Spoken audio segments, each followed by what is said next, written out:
और विचारकों का आगमन हुआ।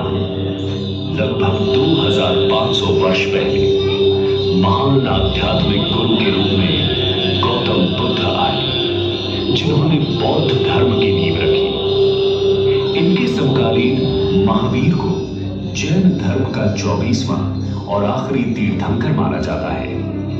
भगवान महावीर ने यही जैन धर्म के सिद्धांतों के उपदेश दिए। गौतम बुद्ध और महावीर के उपदेशों ने आगे चलकर भारत और विश्व की सामाजिक एवं धार्मिक व्यवस्था पर एक गहरी छाप छोड़ी। इसी दौरान मगध एक प्रभावशाली राजनीतिक क्षेत्र के रूप में उभर कर आए तथा चंद्रगुप्त मौर्य द्वारा स्थापित शक्तिशाली मौर्य साम्राज्य का केंद्र बना। चंद्रगुप्त मौर्य के प्रमुख सलाहकार चाणक्य ने साम्राज्य के सुचारू एवं सफल संचालन हेतु एक शास्त्र की रचना की, जिसे अर्थशास्त्र के नाम से जाना गया।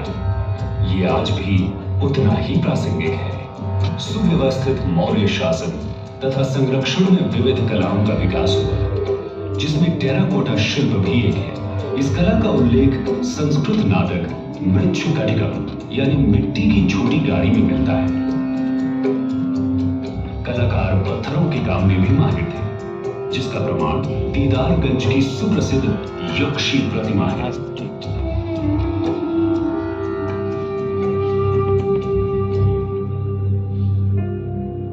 वर्तमान पटना के कुम्हरार नामक स्थल पर खुदाई के क्रम में एक 80 स्तंभों वाला सभागार प्रकाश में आया है। ये मौर्यकालीन वास्तुकला के लकड़ी से पत्थर की ओर विकास को दर्शाता है। आगे जाकर सम्राट चंद्रगुप्त के पौत्र सम्राट अशोक के कारण बिहार के इतिहास में एक उल्लेखनीय परिवर्तन हुआ। सम्राट अशोक कलिंग युद्ध में विजयी होकर भी निराशा और ग्लानि में डूब गए। युद्ध में हुए रक्तपात के कारण उन्हें एहसास हुआ कि हिंसा निरर्थक है।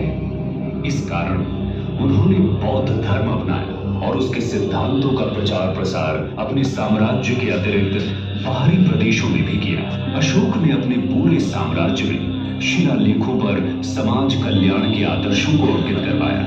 बराबर पहाड़ियों की गुफाओं में पाए गए शिलालेख अशोक द्वारा जैन धर्म तथा अन्य छोटे समुदायों जैसे आजीविक को दिए गए संरक्षण को प्रदर्शित करते हैं। इतिहास दीर्घापी हमें गुप्त शासन के 300 वर्षों की यात्रा की ओर ले जाती है, जिसे भारतीय इतिहास के स्वर्णिम युग के नाम से भी जाना जाता है। इस काल में बिहार में कला, साहित्य और विज्ञान के क्षेत्र में काफी विकास हुआ। गणितज्ञ और खगोल शास्त्री आर्यभट्ट ने आर्यभट्टीय की रचना की। इस रचना ने अब तक कई पीढ़ियों के खगोलविदों और गणितज्ञों पर गहरा प्रभाव डाला। गुप्त काल में ही बिहार के प्राचीनतम एवं अब तक जीवंत मुंडेश्वरी मंदिर का भी निर्माण हुआ। गुप्त वंश के शासकों ने बिहार को एक शैक्षणिक केंद्र बनाया। उन्होंने ही नालंदा, विक्रमशिला, उदंतपुरी व तेलहारा जैसे प्रतिष्ठित विश्वविद्यालयों को विकसित किया। इन विश्वविद्यालयों ने आगे चलकर पाल वंश के समय में और भी अधिक ऊंचाइयों को प्राप्त किया।